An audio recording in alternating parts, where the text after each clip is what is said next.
menyakiti orang lain. Senang berbuat sesuatu yang sekiranya menyinggung perasaan orang lain. Ini hati-hati. Ini merupakan satu penyakit hati yang harus dihindarkan. Oleh karena itu lewat kesempatan ini mari kita mencoba untuk bisa istiqamah. Insya Allah kita selalu berusaha untuk bisa istiqamah. Cuma kata Allah, jarang sekali manusia yang mau seperti itu untuk mempertahankan keistiqomahan.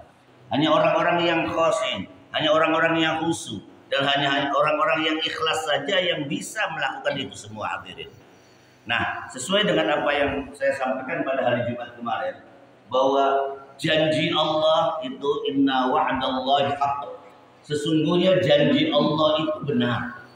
Nah, kebenaran janji Allah itu sudah banyak dikisahkan dalam peristiwa-peristiwa yang sudah terjadi masa-masa yang lalu, baik di zaman Rasulullah, di zaman para nabi, para aulia, para anbiya, para aulia, sampai pada zaman sekarang banyak sekali kisah yang ternyata bahwa janji Allah itu memang nyata-nyata benar. Nah, kemarin sudah saya sampaikan dalam surat Ibrahim ayat 7, dan hari ini saya akan sampaikan yaitu surat Al-Baqarah ayat 152 yang tadi saya tuangkan, saya sampaikan dalam rakaat pertama di surat subuh ini. Itu ya Allah, di situ Allah berjanji, Allah sampaikan fadkuruni azkurkum. Kata Allah, maka atau oleh karena itu banyak-banyak mengingatku, kata Allah. Banyak-banyak berusaha untuk selalu berzikir kepadaku. Artinya kemanapun, dimanapun, kapanpun kita senantiasa berzikir kepada Allah, maka janji Allah, azkurkum, aku akan berzikir kepada kalian, aku akan mengingat kalian, aku akan otomatis kalau Allah mengingat kita, Allah senantiasa mengingat kita, maka Allah pasti akan melindungi kita, menjaga kita, tentunya dari hal-hal yang terburuk. Yang salah satunya dalam ayat berikutnya kan Allah sampaikan, ya ayyuhalladzina amanu sta'inu bis-sabri was-shalah. Innallaha ma'as-sabirin. Begitu runut loh Allah memberikan ini semua kepada kita sekalian. Salah satunya adalah salat. Salat disampaikan dalam ayat-ayat yang lain, innas salata tanha 'anil fahsya'i wal munkar.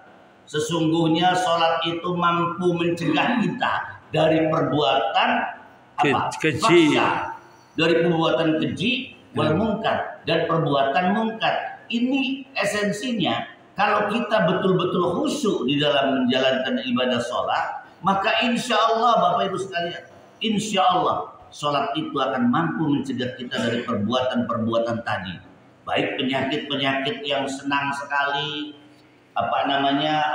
dendam kepada orang, senang sekali menjatuhkan orang, senang sekali suudzon kepada orang, apalagi seringnya suudzon kepada Allah, padahal Allah memberikan itu semua adalah sebagai ujian untuk menguji kualitas iman kita.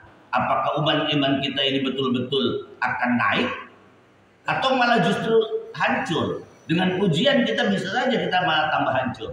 Ini satu contoh. Jadi hadirin wal hadirat mustami'in mustami'at rahimakumullah, hadani Allah wa iyyakum.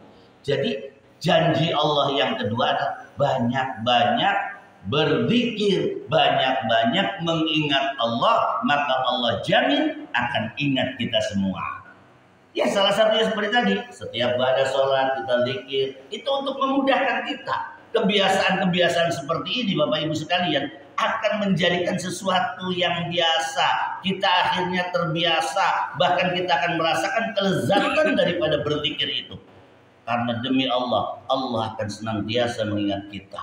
Allah akan senantiasa menjaga kita dari hal-hal mungkin kejahatan-kejahatan makhluknya Allah Subhanahu wa Ta'ala.